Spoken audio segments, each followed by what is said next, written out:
Salut et bienvenue pour l'histoire d'un des nombreux tubes de Mylène Farmer, sorti en 1999, Je te rends ton amour. La chanteuse, devenue rapidement une icône gay, est une habituée des dérapages plus ou moins contrôlés sur les routes du scandale. Ce sont ses clips, davantage que les paroles de ses chansons, qui provoquent de violentes crises d'urticaire chez les bonnes âmes, si possible catholiques.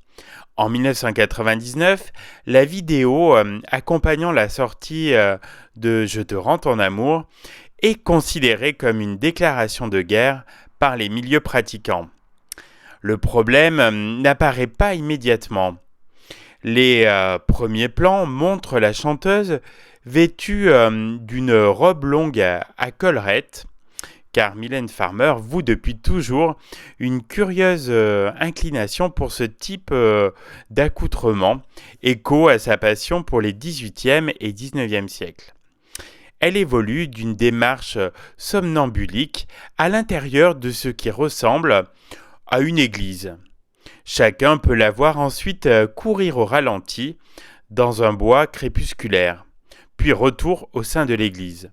Elle entre en confession où les choses ne semblent pas se dérouler exactement comme prévu, puisque les séquences suivantes la montrent en train de barboter, l'air absent dans une mare de sang.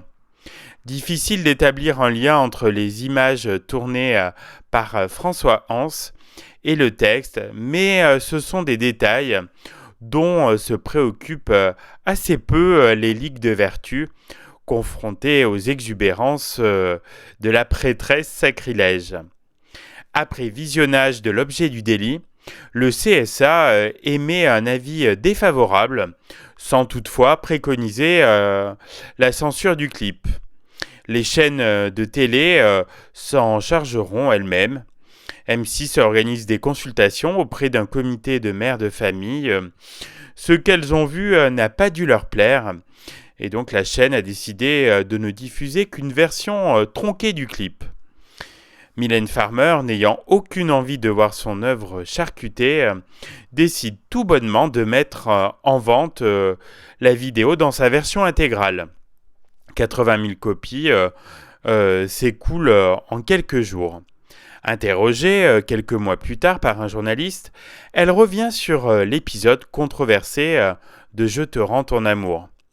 Je crois que ça n'a aucun intérêt de vouloir choquer à tout prix pour que l'on s'intéresse à vous. Il se trouve que j'aborde des sujets qui sont peut-être épineux, voire tabous. C'est un risque. Maintenant, la censure, et spécialement en France, est un peu sévère. Elle s'attaque à tout et n'importe quel sujet. Je trouve cela regrettable. Messieurs les censeurs, tenez-le vous pour dit.